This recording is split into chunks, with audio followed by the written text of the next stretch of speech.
మరి ఆ స్థానంలో పవిత్రమైనటువంటి ఆ స్థానంలో ఉండే ఆ మనిషి గతం ఎట్లున్నప్పటికి కూడా పవిత్రంగా మాట్లాడాలా, పవిత్రంగా చర్యలు ఉండాలా. పవిత్రమైన మనిషి కాకపోతే, మనసు పవిత్రమైనది కాకపోతే, అతని అలవాట్లు పవిత్రమైనది కాకపోతే ఆ పదవిలోకి రాకుండా ఉండడమే మంచిది. అప్పుడే దేవదేవుడైన ఏడుకొండవాళ్ళను పట్ల మనకు భక్తిభావం ఉన్నట్టు, గౌరవం ఉన్నట్టు ప్రజలు కూడా హర్షిస్తారు.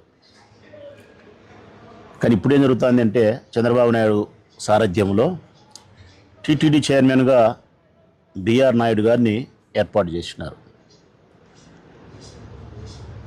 ఆయన టీటీడీ చైర్మన్ అయినప్పటి నుంచి అవకతవకల వ్యవహారమే జరుగుతుంది. అందులో ప్రధానమైంది తిరుమల తిరుపతి ఏడుకొండలవాని మహాప్రసాదమైనటువంటి లడ్డూ విషయంలో అపపవిత్రమైన మాటలు మాట్లాడి చాలా అపచారం చేసినారు. స్వామికి భక్తుల మనోభావాలను దెబ్బతీసినారు.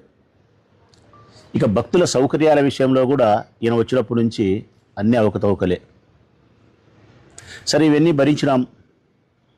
నిన్నటి దినం 3-4 రోజులుగా ఆయన రాసలీలన్నీ కూడా వీడియోలలో వైరల్ అవుతూ ఉన్నాయి.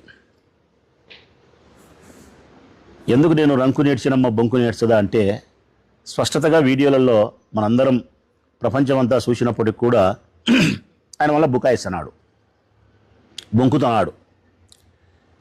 ఏమని బొంకుతున్నాడు ఆయన? అహంకారం కానీ, ఆయన బుకాయింపు కానీ.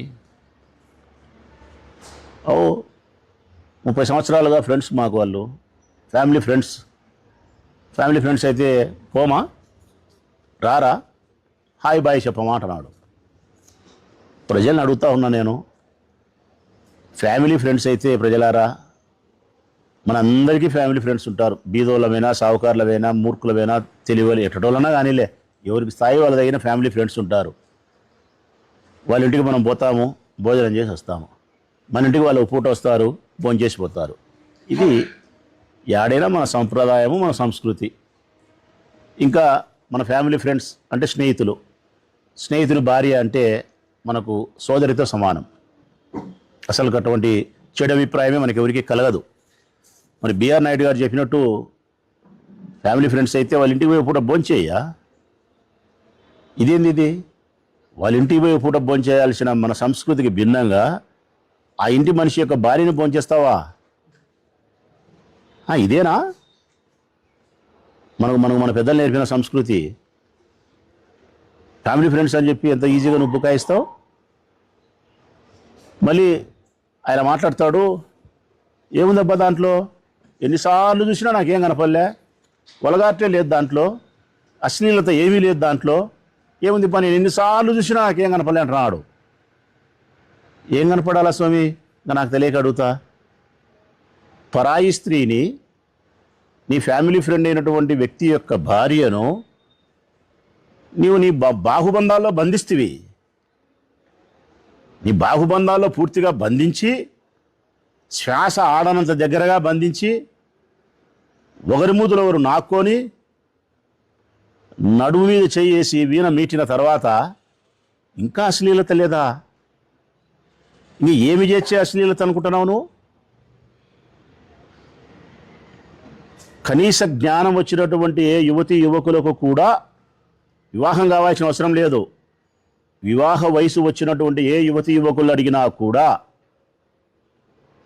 అది అశ్లీలతనే చెప్తారు. నీకు మాత్రం కొలగాటి లేదంటున్నావు నువ్వు. ఏముంది దాంట్లో? ఏం లేదు. ఇంకా అంతకు మించి మళ్ళా అందరితో ఆగలే, నేను తగ్గేదేలే అంటున్నాడు. పుష్ప డైలాగు. ఈ తగ్గేదేలేన డైలాగు మరి దినమ్మ యాడైనా కానీ మంచి విషయాలు ఉపయోగిస్తే అది బాగుంటుంది. నేను తగ్గనబ్బా, ఏది ఏమైనా సరే ఈయన దాన ధర్మాలు చేసి నేను ఉద్ధరిస్తా, తగ్గేదే లేదు, బాగుంటుంది. ఏది ఏమైనా సరే అబ్బా, ఈ దేశం కోసం నా ప్రాణం ఇడుస్తా, తగ్గేదే లేదు, బాగుంటుంది. ఏది ఏమైనా సరే అబ్బా, ఊళ్ళో వాళ్ళ పిల్లల్ని నేను పట్టుకుంటా, తగ్గేదేలే. ఇది ఎక్కడిదిరా స్వామి తగ్గేదిలే? ఏంటికి తగ్గవయ్యా నువ్వు? నీ 72 సంవత్సరాల వయసులో నువ్వు ఇంకా తగ్గేదేలే అని నువ్వు చేయి ఊపుతున్నావంటే, నువ్వు తగ్గకూడదు అనుకుంటే మందులో మాత్రలో వేసుకొని యుద్ధం చేయి మాతో. ఎవరితో? నువ్వు యుద్ధం చేయాలంటే నువ్వు మందులు వేసుకోవాలా. మందులు వేసుకోకపోతే యుద్ధం చేయలేవు వైఎస్ఆర్ కాంగ్రెస్ పార్టీతో. అర్థమైందా? అర్థం ఏంటి అదిలే. నువ్వు బిఆర్ నాయుడువా, బూతు రోత నాయుడువా? ఇంకా నీకు ఏమాత్రమే కానీ సంస్కారము, మర్యాద, గౌరవము, దేవుని పట్ల భక్తిభావం ఉంటే ఇమ్మీడియట్గా నువ్వు రాజీనామా చేసి ఉండాలా. ఇమ్మీడియట్గా నువ్వు రాజీనామా చేసి ఉండాలా. రాజీనామా చేయకపోవడం, పైగా ఏముండా 7 కొండలు, 8వ కొండ ఉందంటున్నాడు.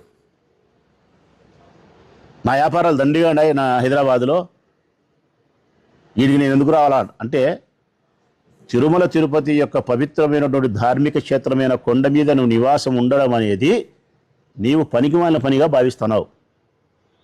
హైదరాబాద్లో కూర్చొని వ్యాపారాలు చేసుకునే విషయాన్ని నువ్వు గొప్పగా భావిస్తున్నావు. ఇంతటి బలహీనమైన అభిప్రాయము భగవంతుని పట్ల, ధార్మిక క్షేత్రం పట్ల ఉండే నీవు ఆ పదవి తీసుకోకూడదు. రాజ్యసభ పదవి తీసుకోవాల్సింది. ఇచ్చింది కదా చంద్రబాబు నాయుడు నీకు,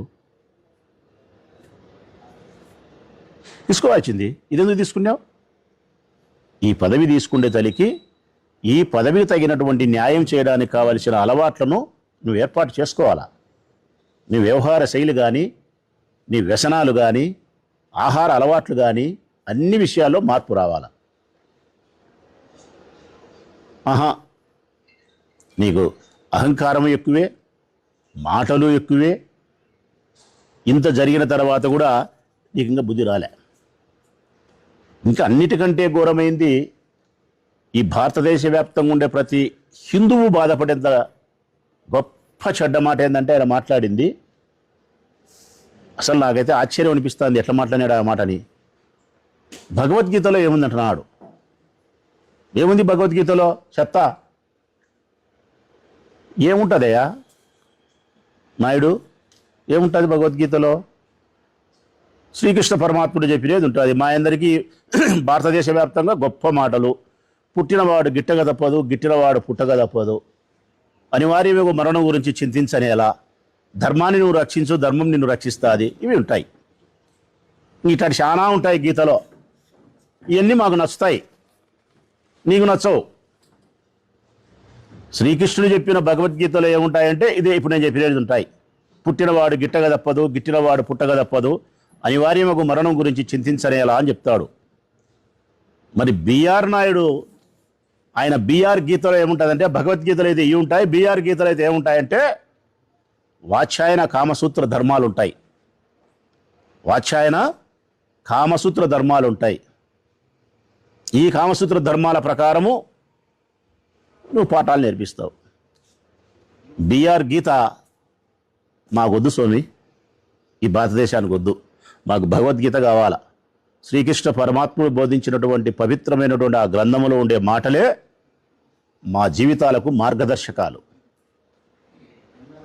నీ మాటలు నమ్మి ఎవడైనా కానీ భగవద్గీతలో ఏముందనుకుంటే సంకనాకిపోతాం. నువ్వు వరస్ట్ అయిపోయినావు, వరస్ట్ అయిపోయినావు. నువ్వు వరస్ట్ కావడంలో కూడా. మళ్ళీ ఆయన మాట్లాడుతున్నాడు, ఆయన ఎవరో మూర్తిలో కీర్తినో చాలా యాది పెట్టుకుంటారంట. చాలా యాది పెట్టుకుంటారు బిఆర్ నాయుడునంట. నాయనా మూర్తి, ఏ క్షణాన ఏ మాట అన్యావో ఆ దేవదేవుడైన వెంకటేశ్వర పలికించినాడు నిన్నోటితో. చాలా యాది పెట్టుకున్నారు ఇప్పుడు మీ నాయుడును. తిరుమల తిరుపతి దేవస్థానం, టీటీడీ బోర్డు దేవస్థానం ఉన్నంత వరకు మీ బిఆర్ నాయుడు యాదిలో ఉండనే ఉంటాడు. ఇంకా ఇబ్బందే లేదు. ఇప్పటికైనా మీకు అర్థం కావాలా.